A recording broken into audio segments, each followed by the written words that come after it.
1963 оны 2 дугаар сарын 11-ний өглөө Лондон хотод 30 настай нэгэн эмэгтэй өглөө үүрээр 1 настай болон 3 настай 2 хүүхдийнхээ өрөөнд сүү жигнэмэг оруулж тавиад хаалгыг нь хааж гар нүрийн алчуураар зай завсрыг нь сайтар чигжиж битүүмжлээд өөрөө галтгооныхоо өрөөнд ороод хаалгыг нь хаагаад хийн зуухныхаа шарах шүүгний хаалгыг нь нээж дотор нь толгоогоо шургуулсан. Ингээд эмэгтэй хийн зуухаа асааж нүдээ аниж хүлээсээр удалгүй нас баржээ. Энэ эмэгтэй бол дөнгөж сарын өмнө анхны романаа бичиж хэвлүүлээд байсан Sylvia Plath юм.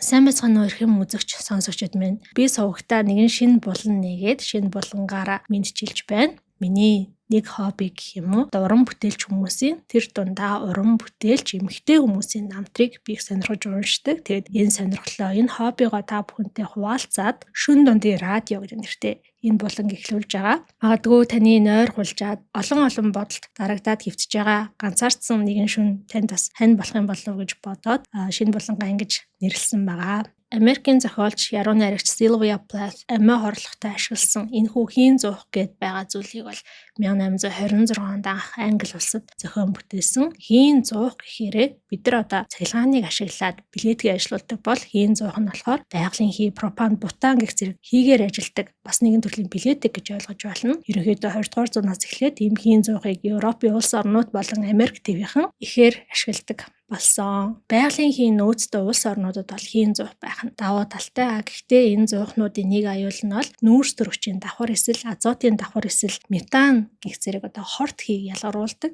Үүнээсээ болоод амьсгалын замын эмгээг хорт авдар үүсгэхээс гадна угаартах эрсдэл өндөртөө байдаг. Тийм учраас ийм зуухыг хэрэглэдэг бол агаар сэлгэлтийг маш сайн байлгах ёстой юм байна. Өөрөөр хэлбэл Sylvia Plath энэ хийн зуухыг ашиглаад угаартаж өөрийнхөө амийг эвгүүтгчээ. За тэгээ өнөөдөр би Sylvia Plath болон өөр нэгэн артагдшгүй түүхтэй эмэгтэйгийн түүхийг нь ярьж өгөх гэж байна. Энэ хоёр дахь эмэгтэй нь бол орчуулагч, яруу найрагч, за мөн Sylvia Plath-ийн үхэлд дам буруутай гэж яригддаг Силвиягийн нөхөртэй гэр бүлээс гадуур харилцаа үүсгэж яваад за мөн л яг л Силвиягийн адилаар хийн зуухаа асааж охинтойгоо хамт нойрсох юм уугаад амиа эвгүтгсэн Asia Wevel гэдэг эмэгтэй түүх байгаа юм аа. За Sylvia Plath-ийн талаар бол миний хувьд өмнө нь сувагтаа бас хэд удаа ярьжсэн. Нас барахаасаа 1 сарын өмнө хэвлүүлсэн Цорын ганц роман болох Хонхон шил романыг нь сувагтаа ярьж та бүхэнд одоо амталгаа хийлгэжсэн тий. За түүнээс гадна Perfectionist байх тухай бичлэг дээрээ Sylvia Plath-ыг бас хальт дүгнээд энэ хүн бол Perfectionist зан төрхтэй хүн байжээ гэж дүгнжсэн. Sylvia хэмээхийн нэмэгтэй бол шүлэг яруу найраг утга зохиолын асар их авьяастай. Энэ хүний өдрийн тэмдэглэлдээ бичиж үлдээсэн зүйлс найз нөхөд рүүгээ гэр бүлийнхэн рүүгээ бичижсэн загтал зэргээс надад үлдсэн хэсгүүдийг нь унших юм бол яг л өнөөдрийн бидний нүүр тулгардаг асуудлыг 50-60 жилийн тэртээ энэ хүн тулгараад, туулаад, өөрөөсөө асуугаад явж исэн. Хамгийн гол нь бидний магадгүй ингээд дотроо мэдрээд байгаа хэрнээ ерөөсөө үгээр илэрхийлж чадахгүй байгаа, гаргаад тавьж чадахгүй байгаа бодлуудыг, тэр мэдрэмжүүдийг яг л зүрхэнд ортол эвлүүлж бичиж чадсан энэ нэмэгтэн гайхалтай тэр авьяасын илрэл юм болоо гэж би боддгоо. За Sylvia Plath-ийн аав нь бол Otto Plath гэж хүн байсан. Бостны их сургуульд профессор байсан. За ерөнхийдөө бол шавж судлаач хүн байсан. Аав бол ээж хоёр нь хоёулаа Европоос, Австриас болон Германаас Америкт цагаачилж очсон хүмүүс байдаг. 1932 онд Sylvia 1935 онд Силвиягийн эрэгтэй дүүн төрсөн. За Силвияг 8 настай байхад нь аав нь чихрийн шиж өвчнөө эмчлүүлэлгүй явж агаад хөлөө тайруулаад за тэгж орсон мис заслынхаа хүндрэлээс болоод нас орсон нь бол тухайн үед Силвияд асар том траума болсон. Хожим нь аавынхаа одоо нас барснаас хойш аз жаргалыг мэдрээгүй гэж хүртэл өдрийн тэмдэглэл дээрээ бичсэн байдаг. Энэ гэр бүлийн тухай нэлээдгүй мэдээлэл за бүр ховж ивч гэж хэлж болох зүйлс бас байгаад байдаг. Жишээлбэл аав нь их сургууль багшилж байхдаа өөрөөсөө 21 насаар дүү оюутантайгаа гэрэлсэн нь бол Силвиягийн ээж нь байсан. Ээж нь бол тухайн үедээ маш ухаалаг, мундаг, шавин байсан гэж тэмдэглэсэн байдаг. За түүнээс гадна бол аав нь бас хувь хүний зан характерын хувьд жоохон юм садист маягийн бусдыг зовоож бусдад өвдөлт мэдрүүлснээрээ таашаал авдаг хүн гэсэн үг. Жишээлбэл шавнырынхаа өмнө оюутнуудынхаа өмнө аав нь харахыг амьдаар нь өвчөөд тэр харахыг болгоод иддэг байсан тухай мэдээлэл бас байдаг. За Силвиягийн хувьд бол ер нь аавыгаа нэлээд юм шүтэн биширдэг маягтай байсан болов уу гэж хожимнаас энэ бичсэн шүлгүүдээс нь харж болно. Силвиягийн хувьд бол анхны шүлгээ 8 настай байхдаа сонинд хэвлүүлж исэн. Түүнээс хойшоогоо тогтмол шүлэг бичдэг, өдрийн тэмдэглэл байнга хөдөлдөг, за утга зохиолтын авьяастай байснаас гадна сайн зурдаг байсан гинэ. За тэгээ ерөнхийдөө өөрийнхөө авьяасыг дагаад, бичих авьяасаа дагаад Смит гэдэг тухайн үедээ нэр хүндтэй. Ер нь одоо ч гэсэндээ нэр хүндтэй юм хувийн урлагийн эмэгтэйчүүдийн их сургуульд элсэж орсон. Хэрвээ та бүхэн Sex and the City гэдэг цуврал киног үзчихсэн бол тэр цувралын 4 эмэгтэй найзын нэг Charlotte Смит гэх сургуулийг бас төгсөжсэн гэж гардаг. 1953 оны 100 буюу 21 настайдаа Силвия Нью-Йоркт загварын сэтгүүлд 1 сарын хугацаатай зочин редактор болохоор шалгарсан. Тэтгэлэгтэй хөтөлбөрт шалгарсан. За тэгээ дараа нь энэ үйл явдлаасаа үндэслээд хонхон шил номыг бол бичсэн. Силвия Нью-Йоркт 1 сар дадлаг хийснийхаа дараа уул нь бол Харвард их сургуульд зохиолчийн бичих юм курсэд суухаар бүртгүүлсэн байтал тэнцээгүй. За тэр нь бол сэтгэл зүйн хувьд нэлээд том зохиолт болоод сэтгэл зүйн хувьд уналтанд ороод нойргүйдээд уул нь тухайн үед бас эмчийн мэрэгжилтний ийм тусламжийг эрэлхийлээд очсон боловч тэр үедээ хийдэг байсан эмчилгээ нь цэлгаанц зохиулах эмчилгээ байсан. За тэр нь бол амжилтгүй болсон. За ингээд Силвия 21 настайдаа тэр 100 ээжийнхаа нойрны эмийг нэг аяг усыг мөн хүнжлээ аваад байшингийнхаа урд талын балконы доогуур мөлгөж орсон байна. Байшингийн урд бид нар веранда гэж яриад байгаа л үү тийм салхилдаг тавцан байдаг те. За энэ тавцан нь болохоор ерөөдөө нэг хоёрыг харьцсан 1 метрийн талбайтай урд хэсгээр нь гал төлөө үрдсэн байгаа учраас тавцангийн доод хэсэг нь бол огт харагдахгүй. Гэхдээ жижигхэн мөлгөөд орох зайтай байсан байна. Ингээд энэ балконы доод хэсэг рүү мөлгөж орохоос өмнө Силвия ээжтэй зориулаад загтал бичиж үлдээсэн. Би хэдэн цаг алхачаад ирье гэд. Тэр орой Силвия гэртээ мэдээж ирээгүй учраас ээж нь цагтаад мэдэгдээд цагдаа бол гэрийг нь бүтэн нэгжсэн. Ингэж нэгжихдээ балконы хэсгийг нь тэр уртлын верандагийн доод хэсгийг нь бол огт нэгжээгүй юм байна. За ингэж цагдаач тэр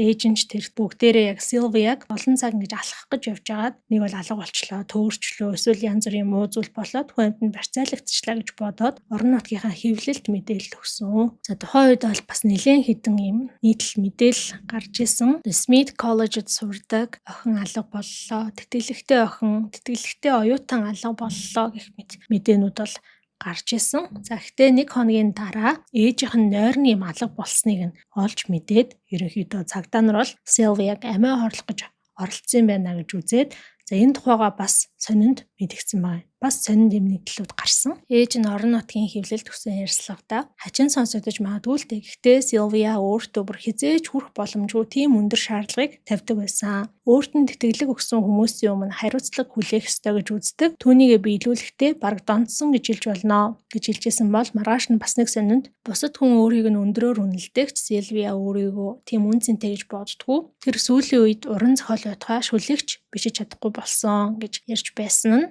одоо хүртэл хадгалагдсан байдаг. Яг энэ тухай хонхон шил роман дээр ч гэсэн гардаг. Номон дээр ал яг Эстер гэдэг дөр тэр зун зохиол бичиж гэж шийддэгтэй. Бичих гэтэл ямар ч утгагүй зүйл бичигдээд сараачаад нэг л бүр тогтод сууж чадахгүй болоод байдаг. Ээжийнх нь сонин төгсөн яриануудаас үзэхэд Силвия өөртөө бол маш өндөр шаардлага тавьдаг. Түрүүн хэлсэн perfectionist, за мөн insecure буюу өөртөө юм итгэлгүй байгаа нь харагдана. Тэгээд ч угаасаа сэтгэл готролд орсон хүмүүс бол яг ийм мэдрэмжтэй болчихдог те. Гаднаас нь харахад бүх зүйл бүтэмжтэй авьяастай мундаг байгаа юм шиг хэрнээ дотроо л маш хүнд ачаа өөрийгөө хинч бишээр мэдэрч явдаг. Товчондоо Силвия ээжийнхээ нойрны эмнээс уугаад 2 хоног тэр балконд ороо веранда доороо унтаад 2 хоногийн дараа олдсон. За олдсон ч гэсэндээ сонин дээр гарсан гэхээр бас тухайн үед л нэлээд сенсацтай үйл явдал болж исэн байгаа юм. Ингээд Силвия сэтгцэн эмнэлэгт эмчилгээ хийлгэж эхэлсэн. Өнөөдөр 21-р зуунд сэтгцэн эрүүл мэнд одоо хүртэл юм хаалттай хориотой сэдв байдаг штэ тий. 1950-ад онд бол бүр л тийм байсан. Дээрээс нь эмчилгээ үйлчлэгээ хүртэл бүдүүн баараг. За бүр эмэгтэйчүүдийн хувьд тухайн үеийнхаа хүний эрхээс болоод янз бүрийн сэтгэл нь хямраад байгаа эхнэрүүдээ ирчүүд нь хүчээр эмнэлэгт аваачаад lobotomy гэдэг тархины урд хэсгийн холбоосуудыг нь тасалдаг хагалгаа хийлгчдэг байсан. Тийм үеийн дөнгөж 10 жилийн дараа 20 жилийн дараа үйл явдал байгаад байгаа. За тухайн үед бол Сильвиад эмнэлэгт цахилгаан эмчилгээгээд одоо тархийг нь тогон цохиулдаг эмчилгээ, за мөн инсулин тарих эмчилгээ хийсэн байгаа юм л да. Инсулин гэдэг чинь бол одоо нөгөө цусан дахь сахарыг зохицуулах үүрэгтэй даавар шүү дээ тий. Айгуу сонин тэгээ тийм эмчилгээ хийлэгдэг байсан юм бэлээ. Хонхон шил номыг бас уншиж байхад Сильвиагийн тухайн үедээ бас нэг юм дурлж исэн гэх юм уу, харилцаа тогтоож исэн залуугийн тухай гардаг. Тэр залуу болохоор сүрийн өвчнөд тусцсан гэдэг эмнэлэгт хэвтдэг. Тэр залууд бас инсулин эмчилгээ хийж исэн анги гардаг. Тэгэхээр инсулин гэдэг нэг юм даавар нээчээд тэрийг одоо бүх төрлийн өвчнийг ангахад ашигладаг тийм л цаг үеэс юм уу гэж бодогдмоор. Сильвиагийн хувьд бол улсын эмнэлэгт эмчлүүлээ байжсэн чинь Сильвиа тэтгэлэг өгдөг байсан, зохиолч эмэгтэй байсан. Одоо хувьяасаа тэр сургуулийн нэг авьяаслаг оюутанд тэтгэлэг өгдөг байсан биш үү те. Тэр хүн бас өөрөө залуу наснда эм сэтгцийн асуудалтай болж исэн учраас Сильвиаг ойлгоод өрөвдөөд хувийн тийм үнэтэй эмнэлэгт хэвтүүлэх төлбөрийг нь төлөөд 6 сар Сильвиа хувийн сэтгцийн эмнэлэгт хэвтэж тухайн үедээ бол эдгэрсэнд тооцоод эмнэлгээс гарч ижээ. Ингэснийхэн дараа мэдээж их сургуультай босож орсон. 1955 онд Сильвиа Достоевскийн 2 зохиол дээр гардаг хослол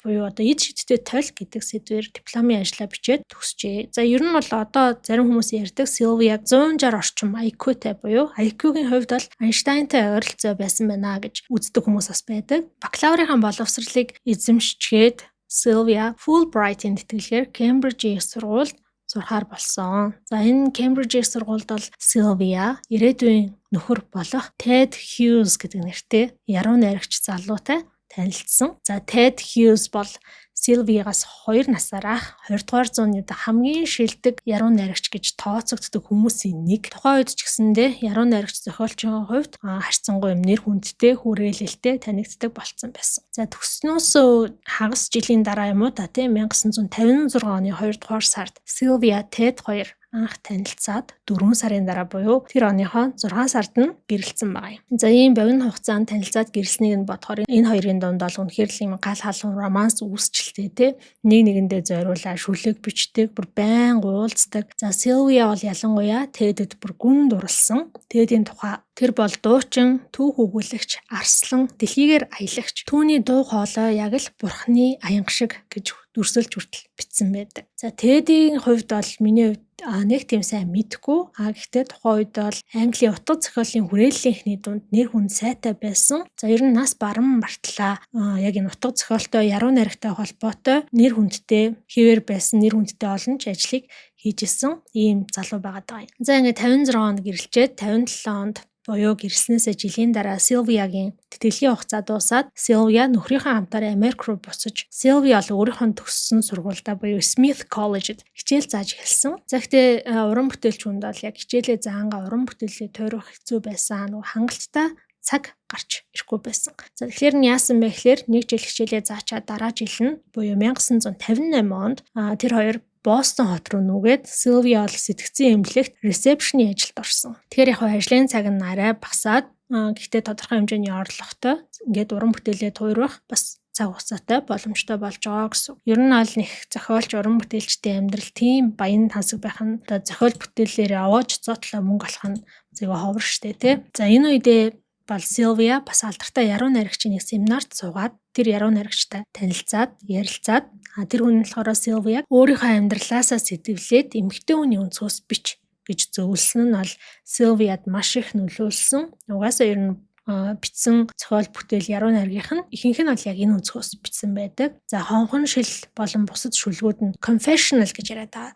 За аль бие усны орчуулгын болохоор намжлалын шинж чанартай гэдэг байгаа байхгүй юу? Юу гэсэн юм бэ гэхээр өөрийнхөө нөгөө дотоод мэдрэмжийг хинээс ч одоо айхгүйгээр эмээхгүйгээр бүр яг ил гаргаж өчөж бичгийг хэлж байгаа гэсэн. Сильвиагийн зохиол бүтээлийн хувьд онцлог нь бол хувийн болон одоо тийм дотоод сэтгэлийн нарийн нандин зүйлээ эвгүүрхмэрч гэмшигтэй дэлгээд тавьсан байдаг. Сильвиа нөхөртөөгөө Америкт 2 жил амьдраад 1960 онд Англи руу буцаад нүүн. Энэ удаад бүр бүсэн нүүж байгаа. За 1960 онд нүүж оцсныхаа дараа охинтой болно. 1961 онд Сильвиа дахиад ирвэсэн болдог. Гэхдээ харамсалтай нь энэ хүүхдээ гидсэн байхад нь алдна. Энэ үед сэтгэл засалж эмчрүүгээ Сильвиа загтал бичсэн байдаг. Зулбахаас 2 өдрийн өмнө нөхөр надад гар хүрсэн, тэр нөлөөлсөн болов уу гэж бодож байгаа бичсэн байдаг. Сильвиягийн нөхрийгээр нухах юм бол их юм гарч ирнэ. Сильвиягийн зохиол бүтээлд дуртай, Сильвиягийн фэн хүмүүст бол нөхрийг нь үзэн ядах хандлага байгаад байдаг. Яа тэгэхээр Сильвияг нас барсны дараа түүний маш олон жилийн турш бичсэн өдрийн тэмдэглэл, загталшүлэг гэх зэрэг бүх зүйл нь нөхрийнх нь эрх мэдэлт нь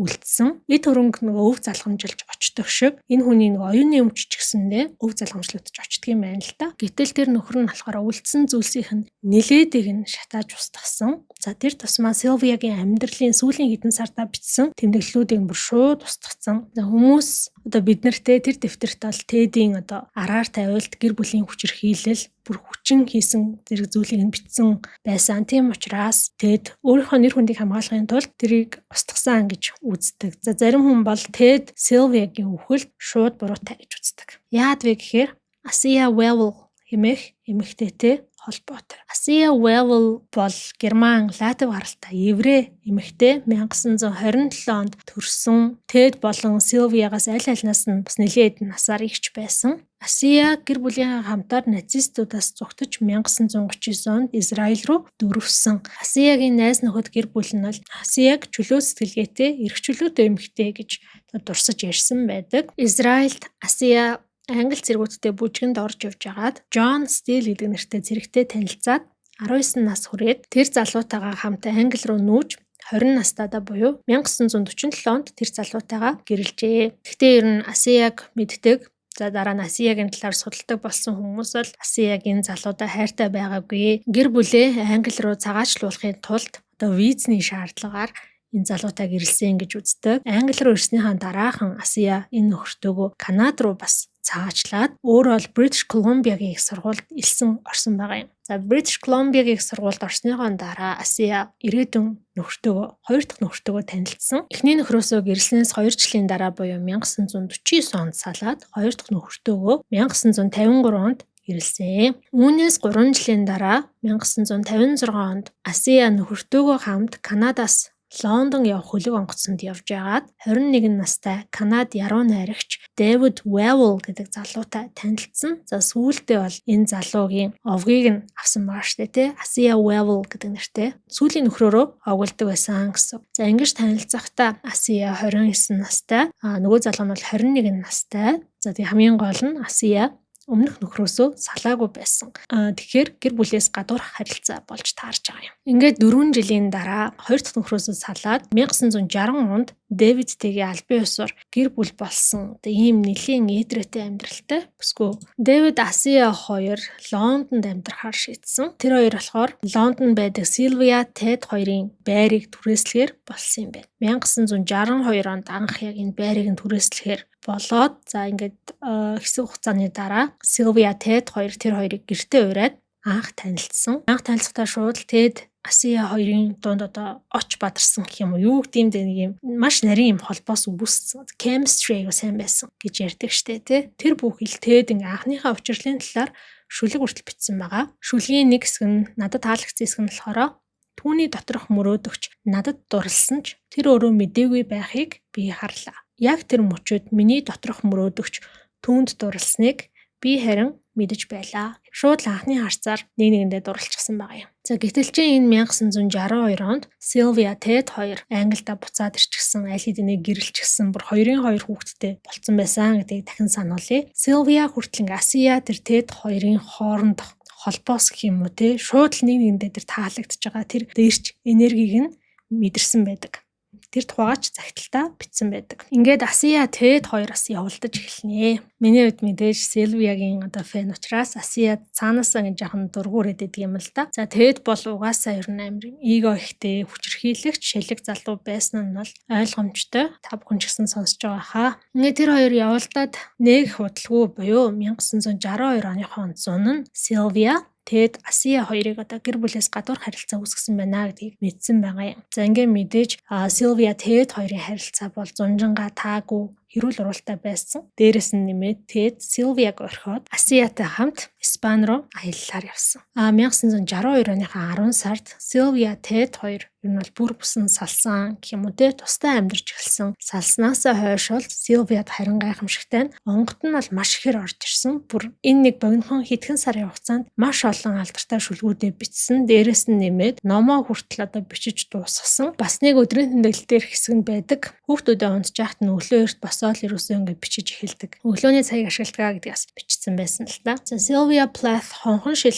гэдэг номоо Elizabeth David гэдэг хоёр хүнд зориулсан байдаг. Номын хамгийн ихний нүүрэн дээр ингээд хинт зориулснаа бичсэн байдаг шүү дээ. Тэн дээр болохоор Elizabeth David гэдэг хоёр нэр байдаг. За Elizabeth болохоор Sylvia-гийн одоо тухайн үеийн хамгийн дотны найзуудын нэг нь байсан юм байна. Elizabeth-ийн нөхөр нь болохоор David. За энэ хоёр бол яг Sylvia-гийн амьдралын хамгийн хэцүү үед буюу одоо яг нэг сүүлийн хэдэн сарын хугацаанд бол Sylvia-д маш их тусламж дэмжлэг үзүүлдэг байсан. Elizabeth дараа нь Sylvia-гийн талаар бас хэд хэдэн ярьцлага өгсөн. Нэг ярьцлагатай болохоор Sylvia Asiag тэр зүүн жирэмсэн болсон гэдгийг нь мэдсэн байсан. Тэр нь бол маш хүнд цохилт болсон. Хайртай нөхрөө өөр хүнд алдсан эмэгтэй хүнд бол мэдээж хэцүү. Силвиягийн ганц өөрийгөө тайлгаруулж исэн бодол нь би Тэдийн хүүхдүүдийг төрүүлсэн шүү дээ гэдэг бодол байсан. Асия 30 гарсан хэрнээ 3 удаа гэрэлсэн ч хүүхдтэй болоогүй байсан. Яг цаад утгаараа бол Асия угаасаа хүүхдтэй болж чадахгүй байгаа юм чинь цаашдаа ч гэсэндээ Тэдэд хүүхд гаргаж өгч чадахгүй юм байна гэдэг энэ бодол нь Силвиягийн тайлгарал болж исэн. Тэгээд нэг шүлэгтээ бол Силвия гантик умаатай эмэгтэй гэж Асияг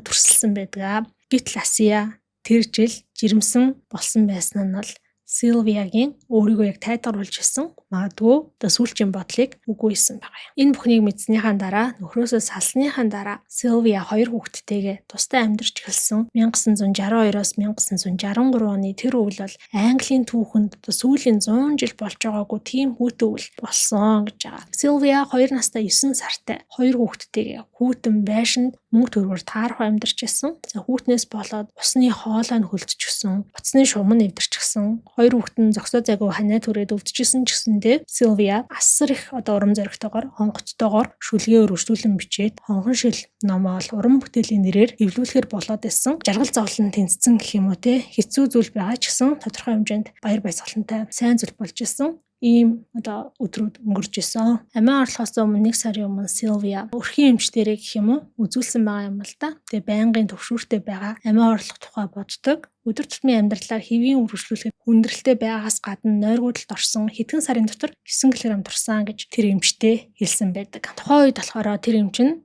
Силвияд сэтгэл готрлын эсрэг юм бичиж өгч ирсэн. Энэ болохоор бас нэг юм маргаантай сэдв байгаад байгаа. Яг тэгэхээр Тэд дараа нь тэр эмийн тухай ярьсан. Өмнө нь болохоор Силвия тэр эмийг бас ууж исэн байна л та. Тэр эмийг уугаад сэтгэл зүйн улам хямарч исэн гэдэг. Ийм зүйлийг нөхөр нь бол ярьсан. Тэгэхээр өөрөөр хэлбэл Силвияг амиа хорлоход нь тийм тохиромжгүй ийм бас бичиж өгсөн нь нөлөөлсөн гэж нөхөр нь үзээд байгаа юм. Гэхдээ энэ бол яг баталгаатай яг үнэхээр тэрнээс болсон гэсэн зүйл биш тийм ээ. Зүгээр л нэг юм яриа байдгаа гэсэн үг. 1963 оны 2 сарын 11-ний өдөр Силвия гэхдээ яг үнэхээр үхэхийг хүссэн үү гэдэг нь бас эргэлзээтэй. Силвия тэр өглөө доод давхраа хөршөөсөө өглөө хэдэд ажилтай байгааг нь асуусан байна. Ингэснийхэн дараа өглөө босоод тэр хөршийнхөө хаалганыхын доогоор жижигхэн загтал шургуулсан. Загтал дээрээ хордер эмч рүү залгаад өгөөч гэж хэлээд нөгөө эмчийнхээ дугаарыг бичсэн байсан. Хэрвээ хөршин тэр өглөө тэр хэлсэн цагтаа босоод ажилдаа явсан бол Силвиягийн загтлыг олоод эмч рүү залгаад Силвияг угаартч насурч асуухтэй те. Тэгэхээр амь насыг нь аврах хол боломжтой байсан. Гэхдээ одоо хувь тавилангийн эргэлтэр гэх юм уу те Силвиягийн тэр хийн зуухнаас нь гарсан хий доод давхарлуунаас нэвшиж ороод хөршин унтж байхдаа угаартаа тухай алдсан байсан юм байна. За нөгөө талаас л яг бас нэг найз нь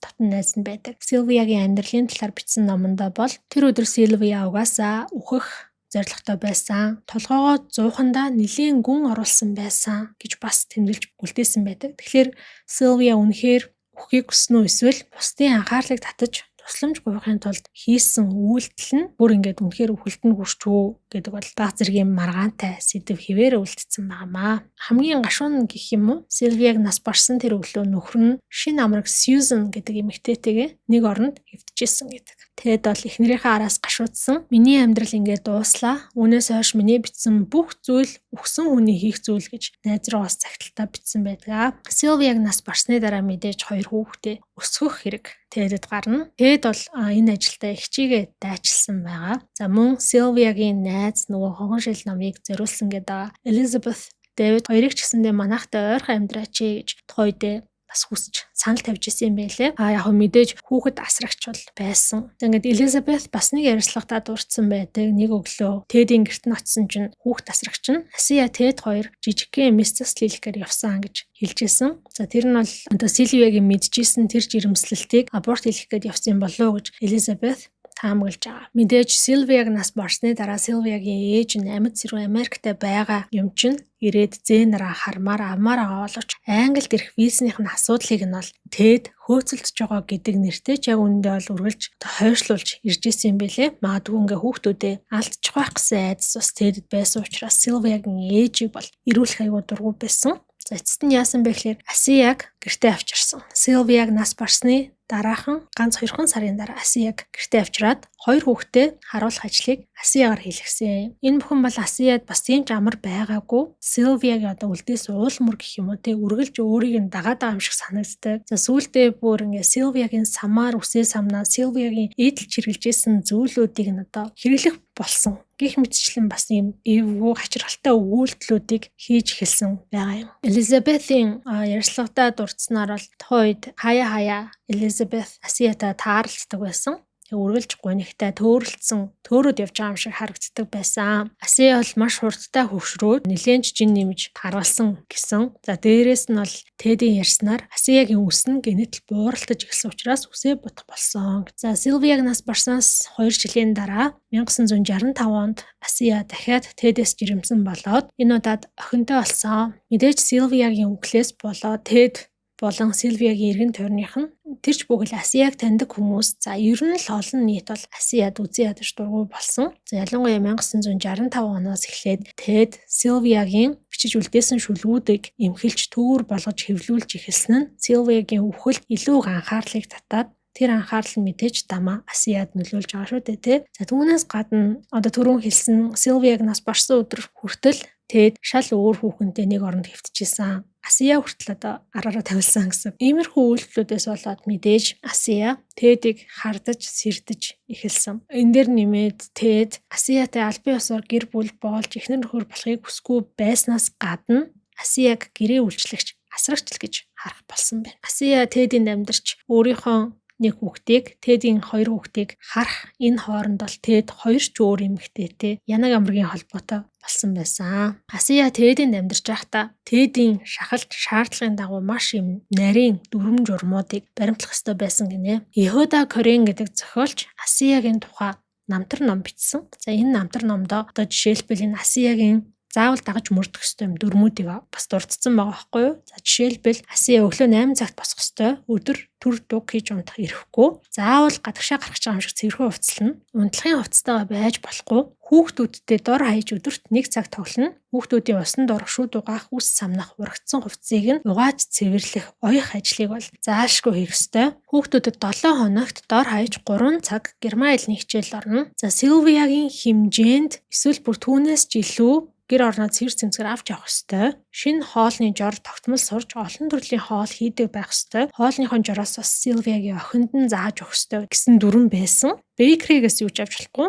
Бүх зүйлийг талах нарын боёг өөрөө хийх ёстой. Тэгэд хоол хийхгүй, гэрийн ажил хийхгүй 7 хоногтоо хагас өдөр Асия туслана гэх мэт дүрмүүд байдаг байсан гинэ.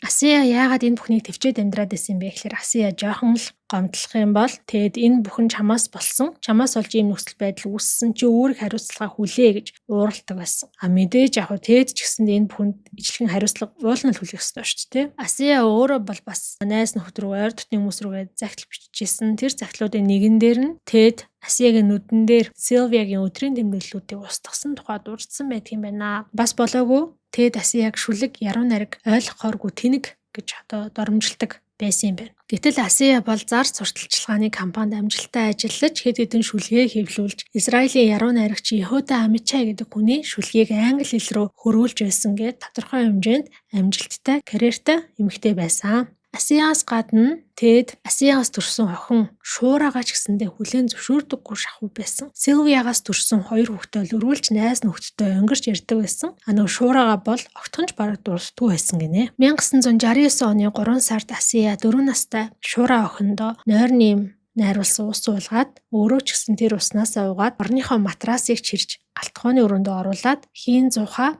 асаасан. Ингэснийхаа дараа охиныхаа хажуугаар матрасан дээр хөвцснээр амиа алдсан. Тэр үедээ Асия 41 настай байсан. Силвиагийн үхэл Асия болон түүний охин яг ижил арга замыг ашиглан сонгосон үхэл мэдээж Тэд Хьюсийн хувьд бол хүнд цохилт болсон нь ойлгомжтой. Гэхдээ Тэд Асия болон охин Шуураагаа нас барснаас 1 жилийн дараа Carol Orchard гэдэг нэртэй сэвлэгч бүсгүйтэй гэрлээд 1998 онд нас бартлаа тэр эмэгтэйтэйгээ хамт амьдарсан. За мэдээж энэ үйл явдал Силвиагийн 2 хүүхдэд хэрхэн нөлөөлж ямар гэжийн аимшигт траума үлдээснийг төсөөлхийн аргагүй тий. Дахиад томчуудын шийдвэр сонголтын золиос нь ингээд хүүхдүүд болоод үлдсэн. Хөрхий Шуураа бол бүр анханасаа л юм байх ёсгүй. Ёс суртахуунаас гадуур харилцаанаас болж төрсөн. Ээж аавынх нь харилцаа үргэлж таагүй. Ээж нь сэтгэл готролтой байсан. Силвиагийн 2 хүүхэд бол өсөж том болоод өөрсдийнхөө карьерийг хөөж тодорхой хэмжээнд амжилттай амьдарсан. Силвиагийн охин Фрида яруу найрагч, зохиолч, зураач болж хүүхдийн ном бичсэн, шүлгийн номоо хэвлүүлж ирсэн. Хүү Ник нь болохоор далайн биологч болсон. Гэхдээ насан туршдаа сэтгэл гутралаар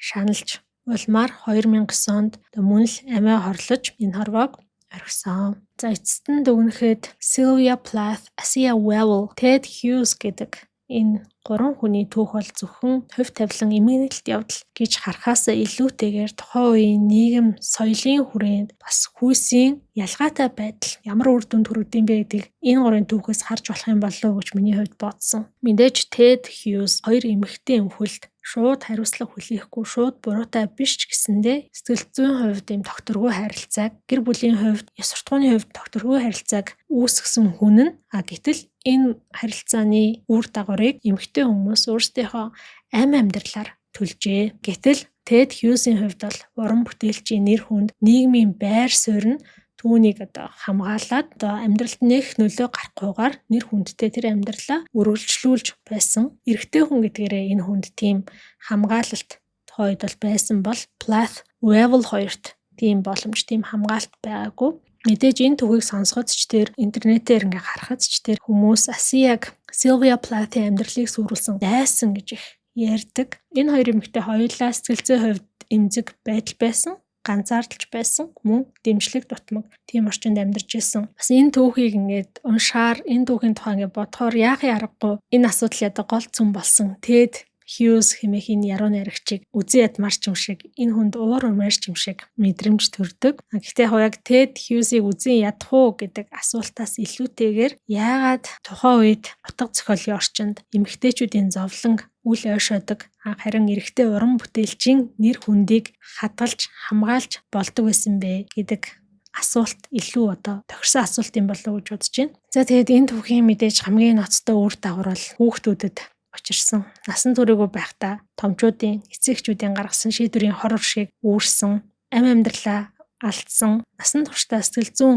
дарамттай, юм трауматай амьдрах болсон. Гэх мэтчлэн янз бүрийн өнцгүүдээс харж болох, янз бүрийн дүгнэлтүүдийг гаргаж болох ийм нэгэн түүх анх уншаад гайхширч, сэтгэл өвдөж, түүнээс хойш олон талаас нь эргцүүлж бодож явдаг ийм нэгэн түүхийг өнөөдөр та бүхэндээ хуваалцлаа. Энэ 3 хүний түүх тэр тусмаа энэ 2 эмэгтэй байгаа тий. 2 эмэгтэйн талаар танд төрсөн сэтгэлийг би сонсохыг хүсэж байна. Та бүхэн сэтгэлдээ комментээр бичээд үлдээгээрэй. Хэрвээ манай подкастыг, манай суугийг дэмжих хүсэх юм бол дэлгэцэн дээр багныхаа дансыг байршуулсан байгаа. Ингээд утгагүй дараагийн шөнө дундын радио подкастаар иргэн уулзцаая.